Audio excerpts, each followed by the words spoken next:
சிவனே சிவனே சுந்தரம் அவனது அழகோ அழகு. சத்யம் சிவனே சிவனே சுந்தரம் அவனது அழகோ அழகு.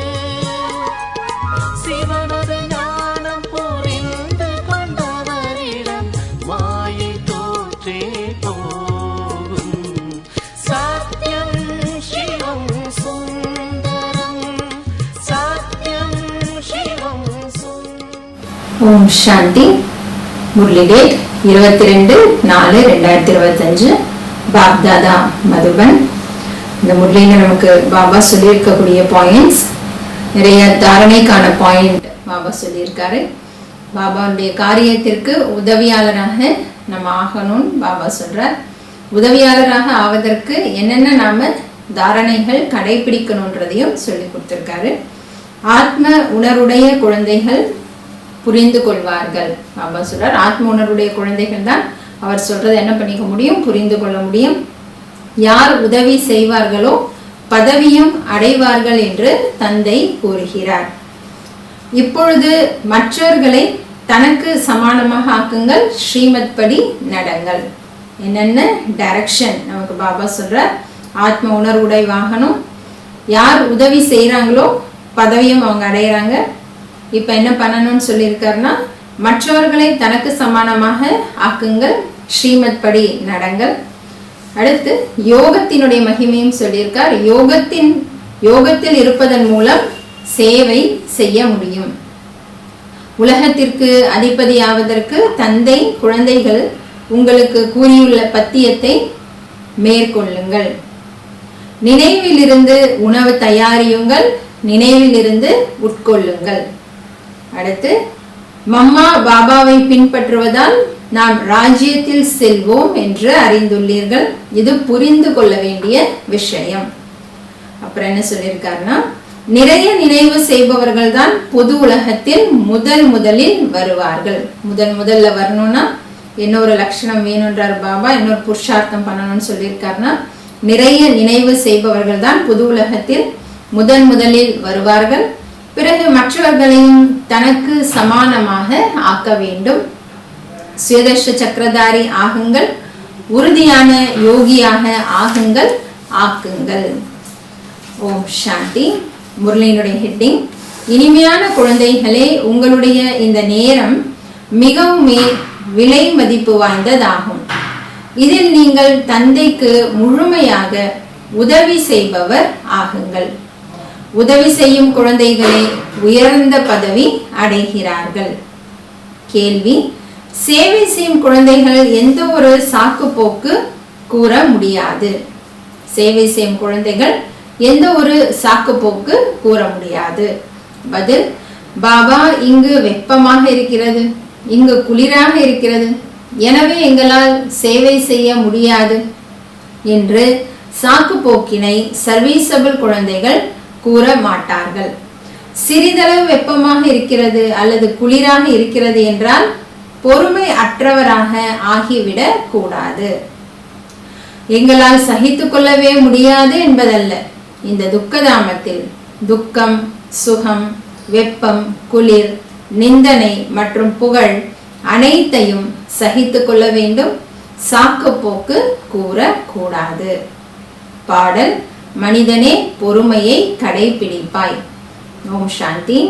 சுகம் மற்றும் துக்கம் என்று அழைக்கப்படுவது எது என்பது குழந்தைகள் தான் அறிந்துள்ளார்கள்.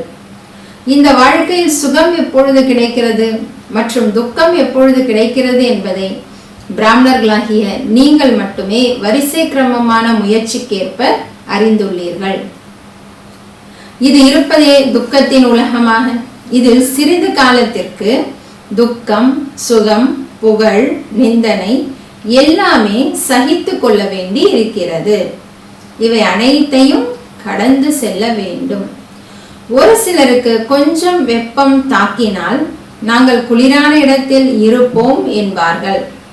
இப்பொழுது குழந்தைகளே, வெப்பமான இடத்தில் அல்லது குளிர் இருக்கும் இடத்தில் சேவை செய்ய வேண்டும் அல்லவா? இச்சமயம் இந்த கொஞ்ச நஞ்ச துக்கம் ஏற்பட்டாலும் கூட பாபா சொல்றார், ஒன்றும் புதிய விஷயம் இல்லை, இது இருப்பதே துக்கதாமமாக. இப்பொழுது குழந்தைகளாகிய நீங்கள் சுகதாமத்திற்கு செல்வதற்காக முயற்சி செய்ய வேண்டும். இது உங்களுடைய மிகவுமே விலை மதிப்புள்ள நேரம் ஆகும்.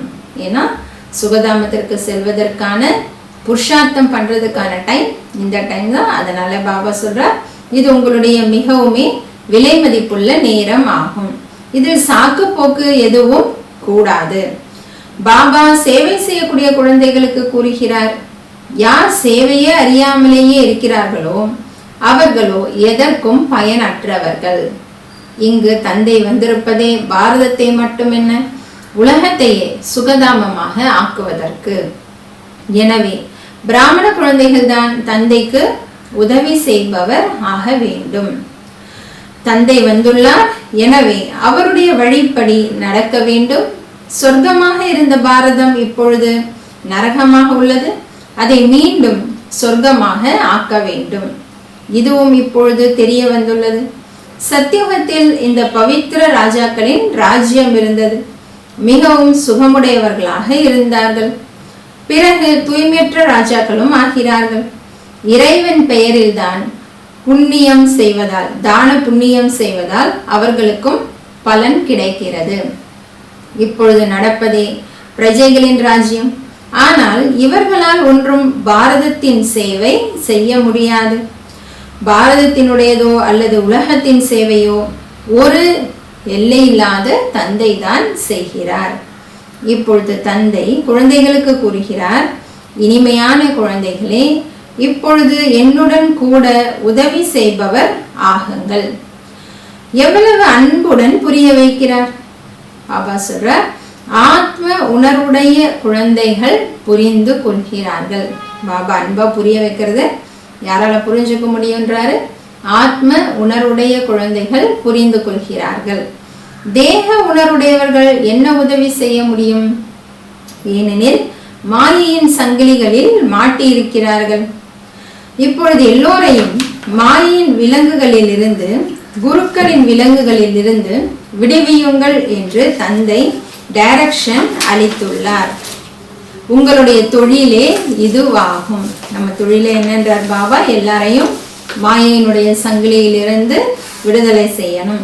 யார் எனக்கு நல்ல உதவி செய்பவர்களாக ஆவார்களோ பதவியும் அவர்களே அடைவார்கள் என்று தந்தை கூறுகிறார்.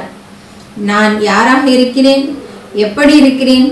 சாதாரணமாக இருக்கும் காரணத்தால் என்னை முழுமையாக அறியாமல் உள்ளார்கள் என்று ஸ்வயம் தந்தை நேரடியாக கூறுகிறார். தந்தை நம்மை உலகிற்கு அதிபதியாக ஆக்குகிறார் என்பதை அறியாமல் உள்ளார்கள். இந்த லக்ஷ்மி நாராயணர் உலகிற்கு அதிபதியாக இருந்தார்கள் என்பது கூட யாருக்குமே தெரியாது. இவர்கள் எப்படி ராஜ்யத்தை அடைந்தார்கள், பின்னர் எப்படி இழந்தார்கள் என்பதை இப்பொழுது நீங்கள் புரிந்துள்ளீர்கள்.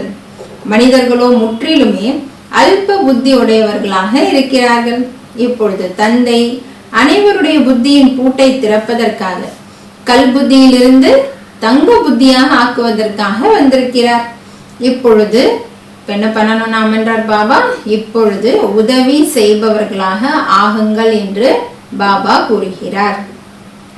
முகமதியர்கள் இறை தொண்டர்கள் குதாயி கித்மத்கார் என்று கூறுகிறார்கள். குதாயி கித்மத்கார் இறை தொண்டர்கள். ஆனால் அவர்களோ உதவி செய்பவர்களாக ஆவதே இல்லை.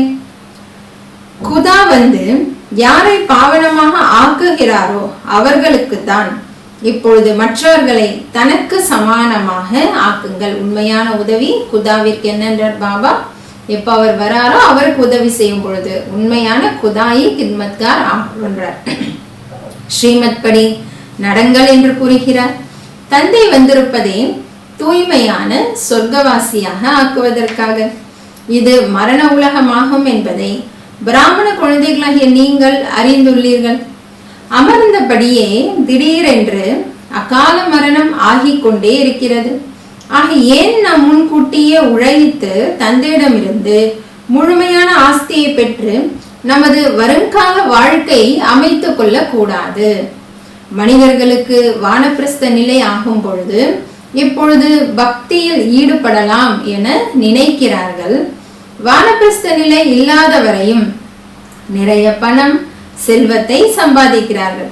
இப்பொழுது பாபா சொல்றார், உங்கள் அனைவருக்கும் இருப்பதே வானப்பிரஸ்த நிலைதான். பின் ஏன் தந்தைக்கு உதவி செய்பவராக ஆகிவிடக் கூடாது? நாம் தந்தைக்கு உதவி செய்பவர்களாக ஆகிறோமா என்று நம் உள்ளத்தை நாமே கேட்க வேண்டும். சர்வீசபிள் சேவை செய்யும் குழந்தைகளும் பிரசித்தமானவர்கள் ஆவார்கள். நல்ல உழைப்பு செய்கிறார்கள். யோகத்தில் இருப்பதன் மூலம் சேவை செய்ய முடியும். யோகத்தில் இருப்பதன் மூலம் சேவை செய்ய முடியும். நினைவின் பலத்தினால் தான் முழு உலகத்தையும் தூய்மையாக்க முடியும். முழு உலகத்தை தூய்மையாக்க நீங்கள் கருவியாக ஆகியுள்ளீர்கள். உங்களுக்காக பிறகு தூய்மையான உலகம் கூட அவசியம் வேண்டும். எனவே தூய்மையற்ற உலகத்தின் விநாசம் ஆக வேண்டி உள்ளது. தேக அபிமானத்தை விடுங்கள். என்ன பண்ணணும்னு சொல்றார் பாபா? தேக அபிமானத்தை விடுங்கள். ஒரு தந்தையை மட்டுமே நினைவு செய்யுங்கள் என்று இப்பொழுது எல்லோருக்கும் இதையே கூறிக்கொண்டு இருங்கள். அவரே பதீத்த பாவனராவார். எல்லோரும் அவரைத்தான் நினைக்கிறார்கள். சாது சந்நியாசிகள் ஆகியோர் கூட ஆள்காட்டி விரலை மேல் நோக்கி காட்டி பரமாத்மா ஒருவரே ஆவார், அவரே அனைவருக்கும் சுகமளிப்பவர், இறைவன் அல்லது பரமாத்மா என்று கூறிவிடுகிறார்கள். ஆனால் என்ன சொல்றார் பாபா? அவரை யாருமே அறியாமல் இருக்கிறார்கள். என்னென்ன நடக்குதுன்னு சொல்றார் பாபா. ஒரு சிலர் விநாயகரை, ஒரு சிலர் ஆஞ்சநேயரை, மற்றொரு சிலர் தங்களுடைய குருவை நினைவு செய்து கொண்டே இருக்கிறார்கள். அவர்கள் எல்லோரும் பக்தி மார்க்கத்தினுடையவர்கள் ஆவார்கள் என்பதை இப்பொழுது நீங்கள் அறிந்துள்ளீர்கள். பக்தி மார்க்கம் கூட அரை கல்பம் நடக்க வேண்டியுள்ளது. பெரிய பெரிய ரிஷி முனிவர்கள் எல்லோருமே தெரியாது, அறியோம், நேத்தி நேத்தி என்று கூறியபடியே வந்துள்ளார்கள். படைப்போர் மற்றும் படைப்பை நாம் அறியாமல் உள்ளோம். அவர்கள் திரிகாலதர்ஷியாகவோ இல்லை என்று தந்தை கூறுகிறார். விதை ரூபமானவர், ஞான கடலானவர் ஒரே ஒருவர் ஆவார். அவர் வருவதும் பாரதத்தில் தான். சிவ ஜெயந்தியும் கொண்டாடுகிறார்கள், மேலும் கீதா ஜெயந்தியும் கொண்டாடுகிறார்கள். எனவே கிருஷ்ணரை நினைவு செய்கிறார்கள். சிவனையே அறியாமல் இருக்கிறார்கள். பதீத பாவனர் ஞான கடலோ நான் ஆவேன் என்று சிவபாபா கூறுகிறார். கிருஷ்ணருக்காகவோ கூற முடியாது. கீதையின் பகவான் யார்? இது மிகவும் நல்ல படமாகும். குழந்தைகளின் நன்மைக்காக தந்தை இந்த படங்கள் ஆகியவற்றை தயார் செய்விக்கிறார். சிவபாபாவின் மகிமையோ முழுமையாக எழுத வேண்டும். எல்லாமே இதை பொறுத்ததுதான் ஆகும். மேலிருந்து வருபவர்கள் அனைவருமே, பரந்தாமத்திலிருந்து வரவங்க அனைவருமே தூய்மையாகவே இருப்பார்கள். தூய்மை ஆகாமல் யாருமே போக முடியாது. முக்கியமான விஷயமே தூய்மையாக ஆவதற்கானது. முக்கியமான விஷயம் தூய்மையாக ஆவதற்கானது. அது இருப்பதே பவித்திர தாமம், தூய்மையான இருப்பிடம். அங்கு அனைத்து ஆத்மாக்களும் இருக்கிறார்கள். இங்கு நீங்கள் பாகத்தை நடித்து நடித்து தூய்மையற்றவராக ஆகிவிட்டுள்ளீர்கள். யார் எல்லோரையும் விட அதிகமாக பாவனமாக இருந்தார்களோ அவர்களே பதீத்தமாக ஆகிவிட்டுள்ளார்கள். தேவி தேவதா தர்மத்தின் அடையாளமே மறைந்து விட்டுள்ளது. தேவதா தர்மம் என்பதை மாற்றி இந்து தர்மம் என்று பெயர் வைத்து விட்டுள்ளார்கள். நீங்கள் தான் சொர்க்கத்தின் ராஜ்யத்தை பெறுகிறீர்கள் மற்றும் பிறகு இழக்கிறீர்கள். தோல்வி மற்றும் வெற்றிக்கான விளையாட்டாகும். மாயையிடம் தோற்கும் பொழுது தோல்வி, மாயையிடம் வெற்றி அடையும் பொழுது வெற்றி. மனிதர்களோ ராவணனுடைய இவ்வளவு பெரிய உருவத்தை எவ்வளவு செலவு செய்து அமைக்கிறார்கள். பாபா சொல்றார், பிறகு ஒரே நாளில் அந்த ராவணனுடைய உருவத்தை அழித்து விடுகிறார்கள். ஏன் அழிக்கிறாங்க என்றார் பாபா? எதிரி அல்லவா? ஆனால் இதுவோ பொம்மைகளின் விளையாட்டு ஆகிவிட்டது. சிவ பாபாவினுடைய உருவத்தை செய்து அமைத்து பூஜை செய்து பிறகு உடைத்து விடுகிறார்கள். தேவிகளுடைய உருவங்களை கூட இது போல செய்து பிறகு மூழ்கடித்து விடுகிறார்கள். எதுவுமே புரிந்து கொள்வது இல்லை. இப்பொழுது குழந்தைகளாகிய நீங்கள் இந்த உலகத்தின் சக்கரம் எப்படி சுற்றுகிறது என்று இந்த எல்லையில்லாத சரித்திரம் பூகோளம் பற்றி அறிந்துள்ளீர்கள். சத்யுகம் திரேதா பற்றி யாருக்குமே தெரியாது. தேவதைகளின் படங்களை கூட நிந்தனைக்குரியதாக அமைத்து விட்டுள்ளார்கள்.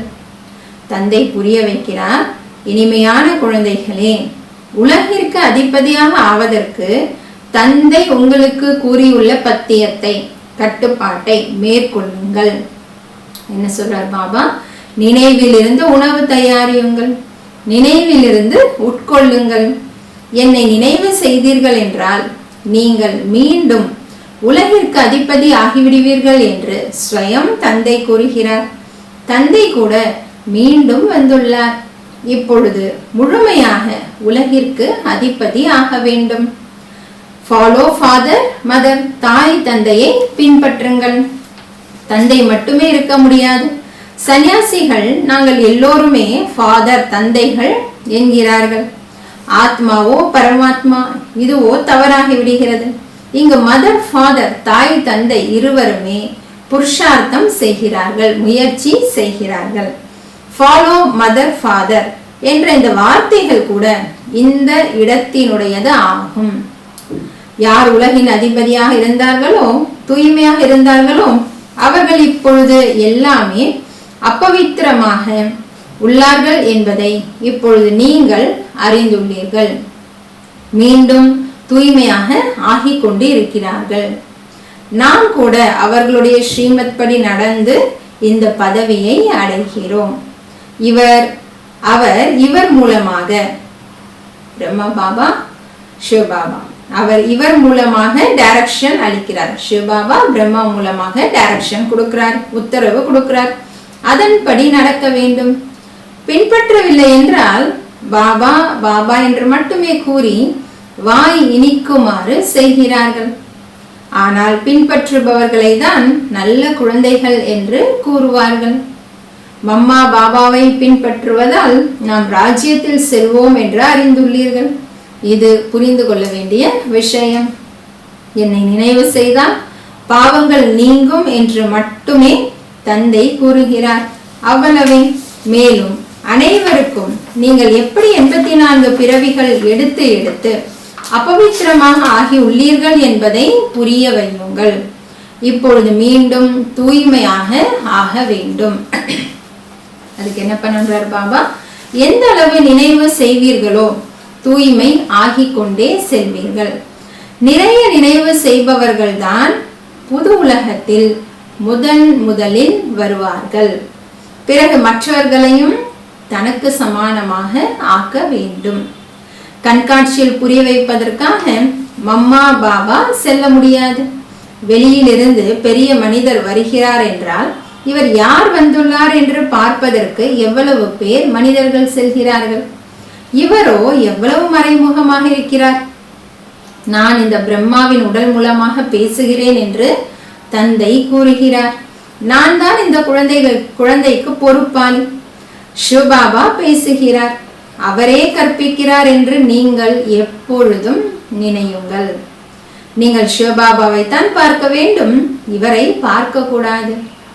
தன்னை ஆத்மா என்று உணருங்கள் மற்றும் பரமாத்மா தந்தையை நினைவு செய்யுங்கள். நாம் ஆத்மா ஆவோம். ஆத்மாவில் முழுமையான பாகம் நிரம்பி உள்ளது. இந்த ஞானம் புத்தியில் சுற்றி கொண்டே இருக்க வேண்டும். உலகியல் விஷயங்கள் மட்டுமே புத்தியில் இருக்கிறது என்றால் ஒன்றுமே தெரியாது என்று பொருள். முற்றிலுமே தாழ்ந்தவர்களாக இருக்கிறார்கள். ஆனால் இப்பேற்பட்டவர்களுக்கும் பாபா சொல்றார், நன்மை செய்தே ஆக வேண்டும். சொர்க்கத்திற்கு செல்வார்கள், ஆனால் உயர்ந்த பதவி இருக்காது. தண்டனைகள் அடைந்து விட்டு செல்வார்கள்.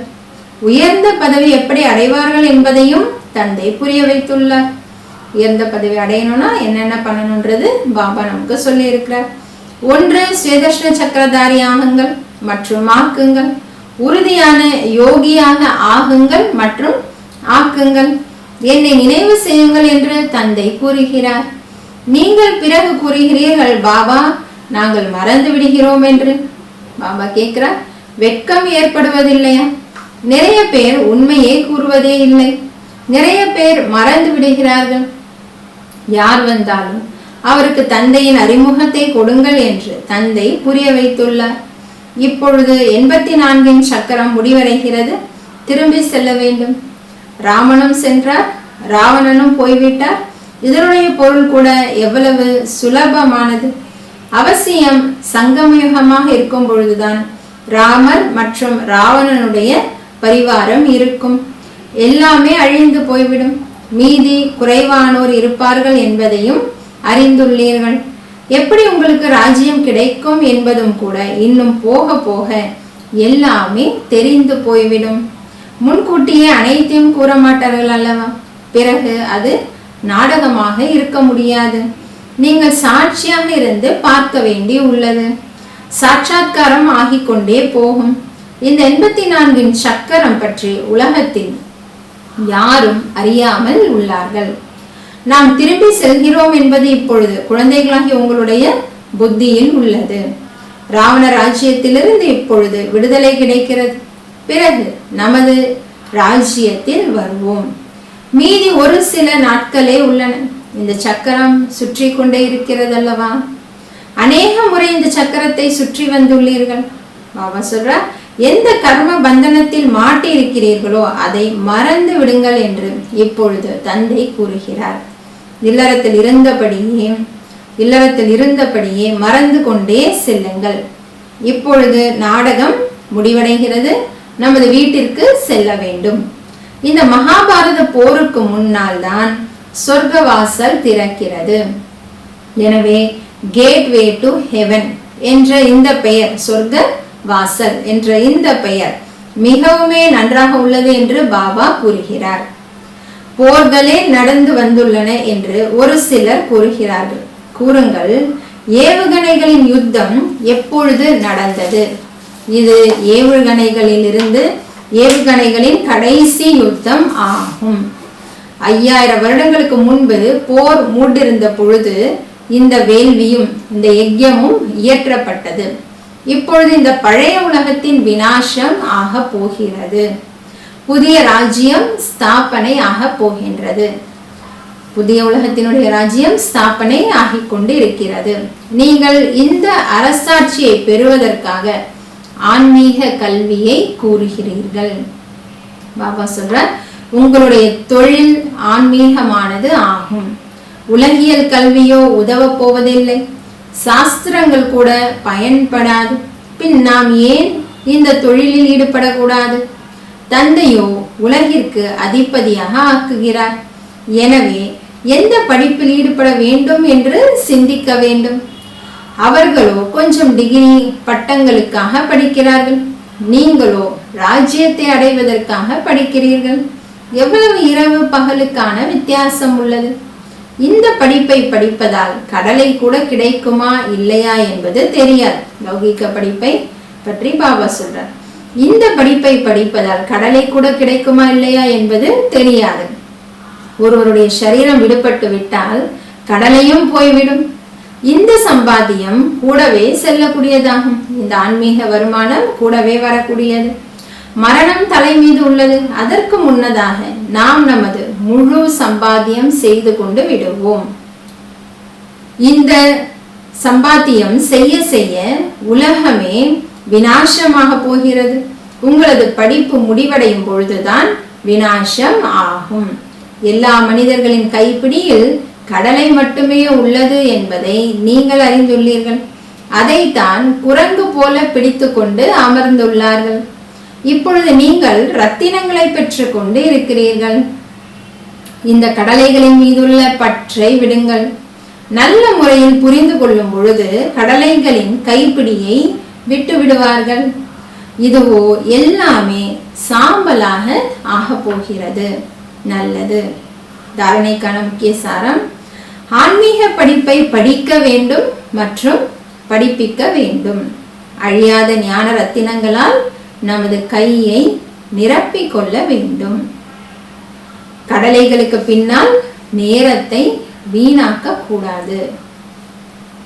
2வது பாயிண்ட், இப்பொழுது நாடகம் முடிவடைகிறது.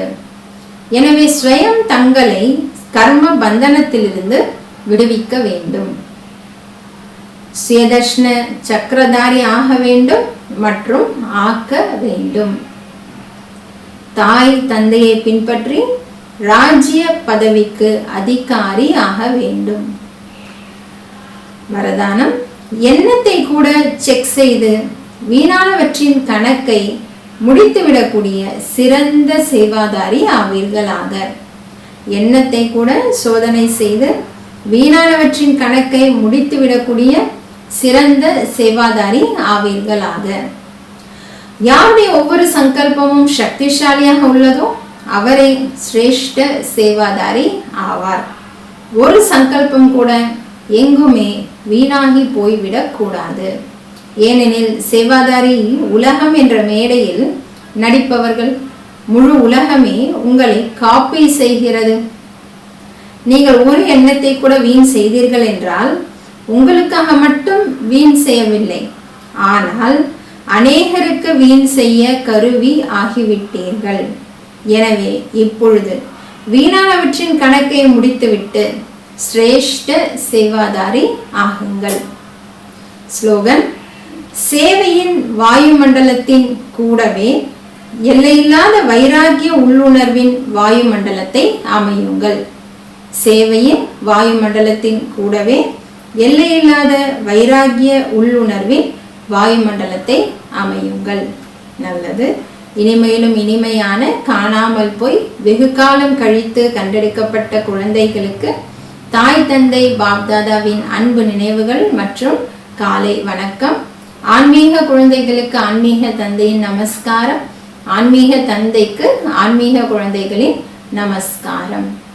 ஓம் சாந்தி.